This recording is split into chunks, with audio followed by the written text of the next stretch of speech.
ನಮಸ್ಕಾರ. ಕರ್ನಾಟಕ ಸರ್ಕಾರ ಓಲೈಕೆ ರಾಜಕಾರಣ ಅನ್ನುವಂಥದ್ದು ಅತಿಯಾಗಿ ಮಾಡ್ತಾ ಇದೆ.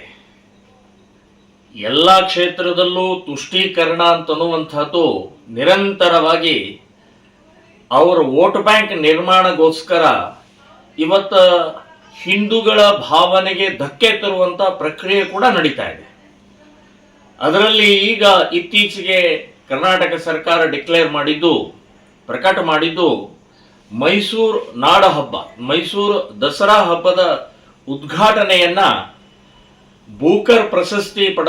ಇತ್ತೀಚೆಗೆ ಬೂಕರ್ ಪ್ರಶಸ್ತಿ ಪಡೆದಂಥ ಭಾನು ಮಸ್ತಾಕ್ ಅನ್ನುವಂಥ ಒಬ್ಬ ಮಹಿಳೆಯನ್ನ ಡಿಕ್ಲೇರ್ ಮಾಡಿದ್ದಾರೆ.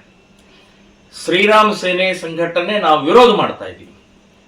ಕಾರಣ ಏನು ಅಂತಂದ್ರೆ, ಚಾಮುಂಡೇಶ್ವರಿ ಹಿಂದೂಗಳ ಆರಾಧ್ಯ ದೈವ ಮತ್ತು ನಾಡ ಹಬ್ಬ, ಮೈಸೂರಿನ ನಾಡ ಹಬ್ಬ, ಚಾಮುಂಡೇಶ್ವರಿಯ ಪೂಜೆ ಮಾಡಿ ದೀಪ ಹಚ್ಚಿ ಅದು ಉದ್ಘಾಟನೆ ಮಾಡುವಂತ ಪ್ರಕ್ರಿಯೆ. ಭಾನು ಮಸ್ತಾಕ್ ಇವರು ಒಬ್ಬ ಇಸ್ಲಾಂ ಆಗಿ ಏಕ ದೇವೋಪಾಸನೆ ಮಾಡುವಂತ ಮಹಿಳೆಯಾಗಿದ್ದಾರೆ.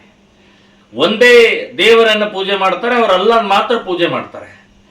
ಮತ್ತು ನಾವು ಏಕ ದೇವೋಪಾಸನ ಅಲ್ಲ, ನಾವು ಬಹುದೇವೋಪಾಸನ, ಎಲ್ಲ ದೇವರುಗಳನ್ನು ಬೇರೆ ಬೇರೆ ಹೆಸರಿನಲ್ಲಿ ನಾವು ಪೂಜೆ ಮಾಡುವಂತ ಮೂರ್ತಿ ಪೂಜಕರು ನಾವು. ಅವರು ಅದಕ್ಕೆ ವಿರೋಧರು, ಒಪ್ಪಲ್ಲ ಅವರು. ಸೊ ಹೇಗೆ, ಯಾವ ರೀತಿ ಅಂದ್ರೆ, ಸರ್ಕಾರದ್ದು ಅಥವಾ ಸಿದ್ದರಾಮಯ್ಯನವರ ಉದ್ದೇಶ ಏನಂತಂದ್ರೆ ಹಿಂದೂಗಳ ಭಾವನೆಗೆ ಧಕ್ಕೆ ಕೊಡಬೇಕು ಮತ್ತು ಮುಸ್ಲಿಂ ತುಷ್ಟೀಕರಣ ಆಗಬೇಕು, ಒಂದು ಕರ್ಲಿನಿಂದ ಎರಡು ಏಟು ಹೊಡಿಬೇಕು ಅನ್ನುವಂಥದ್ದು ಈ ಮಾನಸಿಕತೆ ಇವತ್ತು ಕಾಂಗ್ರೆಸ್ ಸಿದ್ದರಾಮಯ್ಯನವ್ರದ್ದು ಇದೆ ಅಂತನ್ನುವಂಥದ್ದು ಇದರಲ್ಲಿ ಗೊತ್ತಾಗುತ್ತೆ.